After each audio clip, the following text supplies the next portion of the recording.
ఈయన మెరువడుచున్ రక్షింపవే నీ కృపా శ్రీ శృంగార విలాసహాసములచే శ్రీకాళహస్తీశ్వర అన్నాడు. ఇందులో ఉన్న యాత ఇష శివతమా శివం బభూవతే ధను శివాశరవ్యాయాతవతయానో రుద్రమృడయా. ఈ మంత్రాన్నే తీసుకున్నాడు ఆయన. కాబట్టి ఈశ్వర మమ్మల్ని అలా కృప చెయ్యండి. ఇప్పుడు ఈ ధనస్సుకి ఆ ధనస్సుకి మార్పు ఉందా లేదా? అది ఘోర రూపం, ఇది అఘోర రూపం. అంటే ఇప్పుడు ఆయన ప్రసన్నుడు, ఎంతో సంతోషంగా ఉన్నాడు.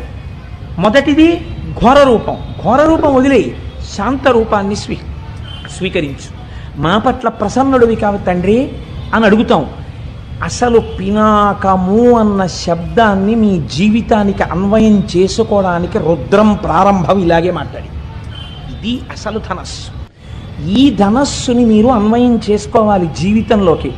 నేను ఏది చేస్తే ఘోర రూపంతో ఈశ్వరుణ్ణి చూడవలసి వస్తుంది. అలా చూడడం ఎందుకు?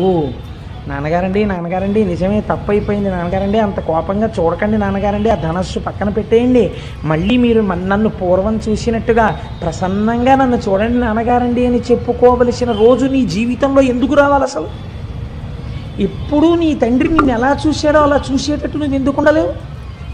ఇది నీకు అర్థమైతే నీ తండ్రిని ఎప్పుడూ శాంత రూపంతో చూడాలని నువ్వు అనుకుంటా